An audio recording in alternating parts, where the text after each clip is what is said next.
Happy Halloween, everybody. So I thought I'd do a video on magic in dreams and fiction. Uh, I have a different take on magic systems in fantasy fiction.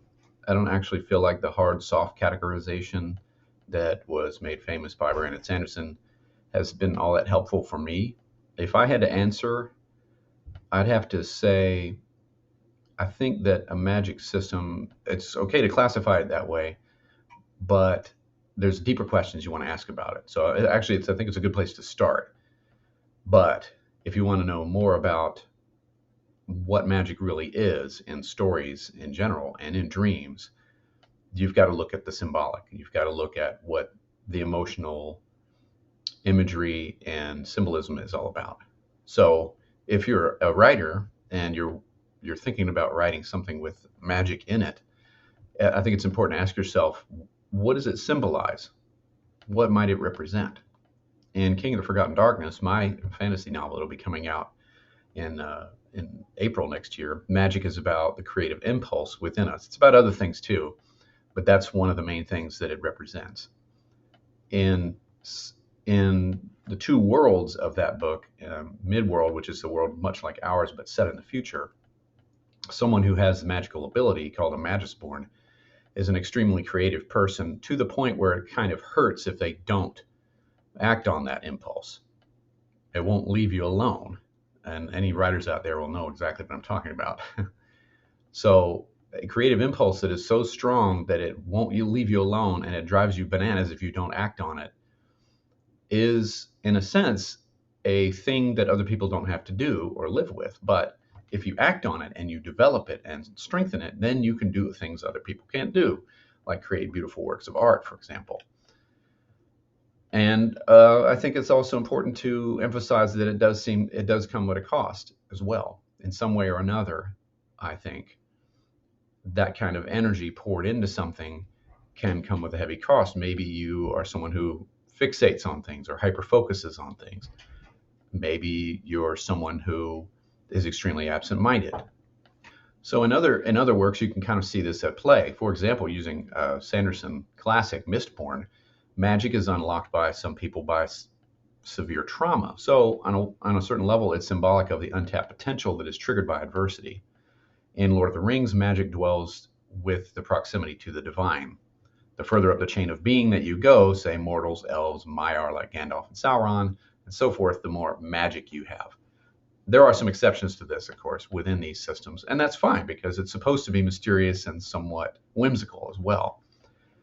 And kind of that's the next part I want to talk about, is that magic represents the mysterious or the unknowable. If you have dreams about this, or there's something that emerges in therapy, or if you're a writer and you're working on these sorts of things, what magic can represent is that which is unknowable or maybe ineffable, things that inspire awe or childlike wonder.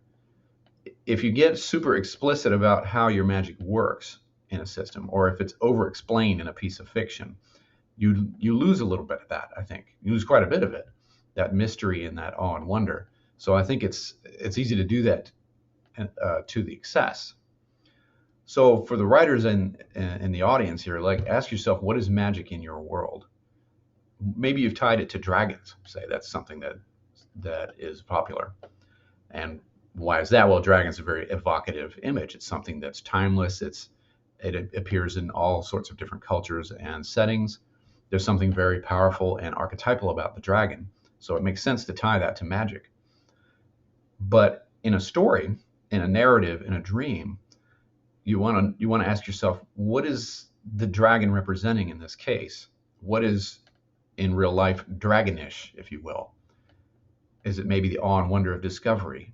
Is it the amazing and surprising things life can do, perhaps?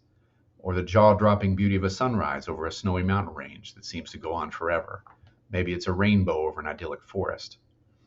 I think authors who make magic too understandable and predictable lose this ineffable quality. They lose the specialness that makes those of us that write want to write fantasy. On the flip side of it, you're not going to get rigid and strict rules in a dream or a folk tale. They're always going to stick more on this ineffable and magical and unknowable and mysterious side of things. Honestly, I think as not only a big fan of fantasy fiction, but a writer, I think the biggest trap here with magic is taking it for granted, viewing it as routine. Unfortunately, there's quite a few fantasy stories out there that do this, and it gets on my nerves. I'm not a big fan of that style. I want the author to convince me that magic is totally impossible and then show me that I was wrong. That's what I want. That's the essence of what a good magic system should be, in my opinion. And when you look at this from the point of view of a dream, then say if it's about capacities or skills or interests that are unusual and yet you seem to have an aptitude for, but comes at kind of a cost because you pour so much of yourself into it, then you've got yourself a symbol of what magic probably is, however that's manifest. So happy Halloween again, everybody. Make sure you like if you enjoyed this, subscribe, all that stuff, share, and go check out the website. I've got some other stuff over there too for you as well. And I'll see you next time.